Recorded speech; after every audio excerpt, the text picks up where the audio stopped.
Hi, I'm Casey Meadows. I'm the editor at the Ukiah Daily Journal, and this is another one of the occasional videos that we do just to talk about issues of the day and what's going on at the Ukiah Daily Journal or in the world. Today I just wanted to remind people that there is an election coming up next Tuesday and everybody should get out and vote. There's no local issues, no local candidates on this ballot. This is all state propositions and they all have to do with the state budget. They were put on the ballot in order to facilitate things that the legislature and the governor want done in order to A, provide them more money for the budget to make up some of this enormous California deficit, and also to change some of the way we do budgeting in California. You know, I think this election is kind of been under the radar a bit, but I think the state is getting a little concerned now that the polls are showing that people are either not aware of the election, don't care about the election, or are against these propositions. And I certainly am one of those people that feel we have way too many propositions on the ballots in this state. However, the state has said that if these don't pass, there will be dire consequences in terms of budget. There will be a lot more cutting, and we've already seen lots of cuts in the schools, we've seen cuts to programs, and that if these don't pass, there will be an even bigger budget hole that will need to be filled. And I think at this point we're talking about cutting programs, which for some people would be ideal, and they would love to see that. I've looked at the propositions. You know, I think the 1A talks about setting up a rainy day fund. There's some controversy about whether the legislature would be actually allowed to use that money regardless, so why bother? I think the idea of setting up a rainy day fund at 12% is a good thing.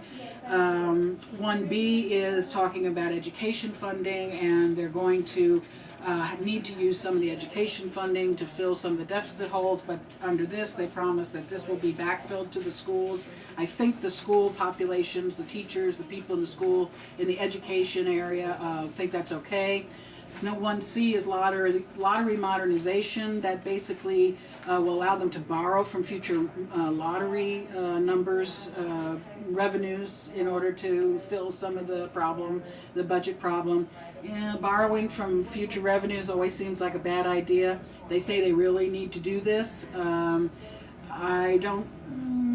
not sure whether I would agree with that, but again, you're looking at a situation where the state's going to say, hey, otherwise we're going to have a problem. 1D is protecting children's services funding. I think that's probably a misnomer. Basically what they're going to do is grab the first 5 money that is now going to the small county commissions on first 5. That's the money that they got from cigarette taxes that's spent on programs for kids up to 5 years old, the real little young development programs. You know, some of these I think, you know, are all well and good.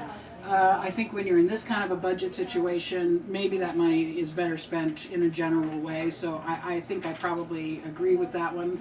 The mental health services funding, this would take the Prop 63 funding, that was the 1% of the richest people in California get taxed extra for it, and it was meant to go to these special you know, non-traditional mental health programs. Again, I think this is a place where, hey, if you're getting this money, let's put it where it's needed most in these budget times.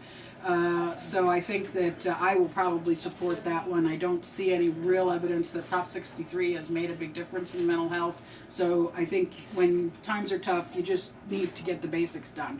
1F, I think, is the only one that the studies show that the people are all for, which of course is making sure that elected officials don't get raises when the state's having a deficit, and I think we can all agree that that's a good idea.